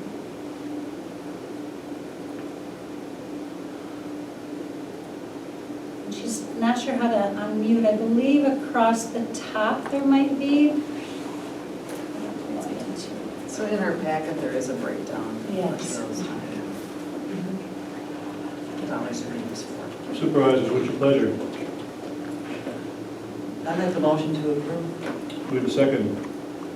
Let's discuss. Mr. Perry, seconded. Supervisor Kramer, made the motion. Supervisor Perry, made the second. This is the first look at it, so I have not created a resolution. I wanted there to be the opportunity for the committee to think about it some more too. So this really is the first look at this proposal. Are you on now, Leanna? So you're not requesting any action? Not tonight. Okay, No, fair enough. but discussion. Yes. Oh, here we go. Can you hear me? Yes, we can hear you, Leanna. Oh, what a pain. Okay.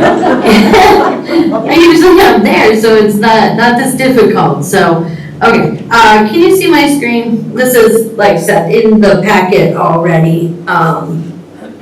Let me know if you can't see it. Yep, we can see the summary by department. Okay. So, yeah, the first column obviously there, she mentioned, is the highway. This is just the summary for what we're looking for 27. But also kind of gave you an outlook here into future too for things that we kind of know already. And then if I go to the next tab, it just breaks that down, as you mentioned, a little bit further. So the first one with MIS needing $150,000 for Dell EMC replacements and another $80,000 for additional host. They had some money from 2026, I believe about the same amount. But because of cost increase, they have to add an additional amount to it to complete that project. And then highways asking again for another $500,000 for a plow truck or some additional equipment, and then $1 million to use on road projects. Some of that is already handled by state aid and other aids, but some of that has also been depleting over the years as well. So when I did my analysis looking at kind of highway year over year, what I found was really that in the last 5 years, we've cut about 1.6 million out of highways budget every year, which is why we have turned to doing short-term borrowing really to fund those items that they do need.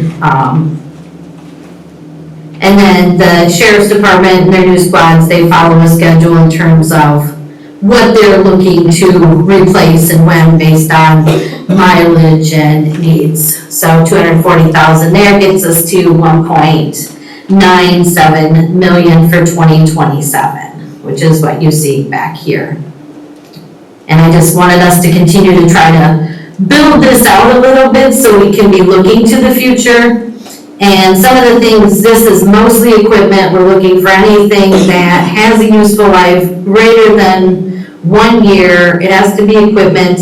Anything that was related to facilities, such as like courtroom improvements or changes to layout within the courthouse, those items are going to be under the facilities plan, which I plan to do a similar outlook with that, where you'll have the department listed as well as a description, and then the year forecasting going out where that stuff will fall into the borrowing that we plan to do for that. But this is just for the short-term capital improvement budgeting for 2027.